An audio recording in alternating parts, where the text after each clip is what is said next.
Olá amigos, aqui estamos nós, quinta-feira, próximozinho do final da nossa lição, e temos visto Pedro na sua lidação com Jesus praticamente em todos os outros dias da semana.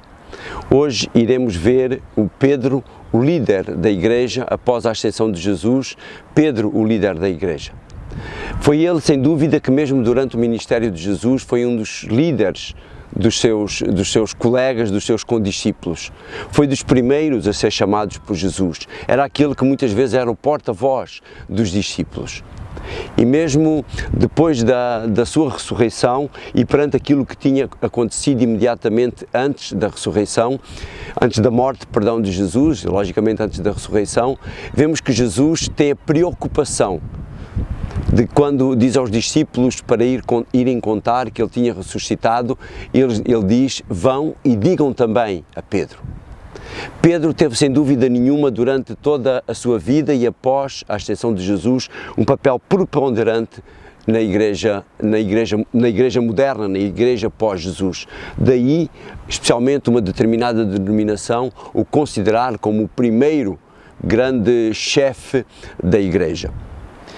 Mas, apesar de tudo isso, Pedro continuou a ser um homem falho. Paulo, em Gálatas, diz que Pedro, juntamente com outros dois apóstolos, com o irmão de Jesus, Tiago, e um outro apóstolo, eram os três pilares, consideravam os três pilares da igreja. Mas mesmo já nesta fase, mesmo depois do Pentecostes, mesmo depois dos grandes discursos de Pedro que levaram à conversão de muitas pessoas, encontramos Pedro como dirigente da igreja, mas o mesmo Pedro falho. Há um determinado momento em que começa a haver a conversão de muitos dos gentios e Pedro sente vergonha de comer com os gentios, porque os gentios eram considerados imundos. Pedro, que tinha recebido aquela visão do Senhor onde aparecia o lençol e em que ele é convidado a ir falar com Cornélio, onde o Senhor lhe tinha demonstrado que para ele não havia impuro e limpo em termos espirituais, em termos humanos.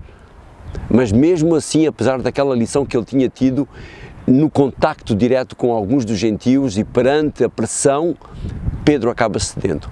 E Paulo chama-o a atenção com muita razão e Pedro reconhece o seu erro e Pedro arrepia caminho e muda a sua atitude. Estamos nós seguros da nossa fé? Não temos nós, em determinados momentos, alguns momentos em que ela vacila? Podemos tê-los.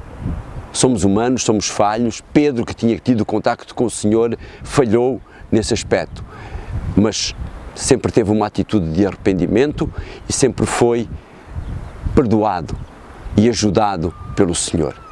Eu posso sê-lo, tu podes sê-lo também, se nós recorrermos à mesma fonte que Pedro recorreu.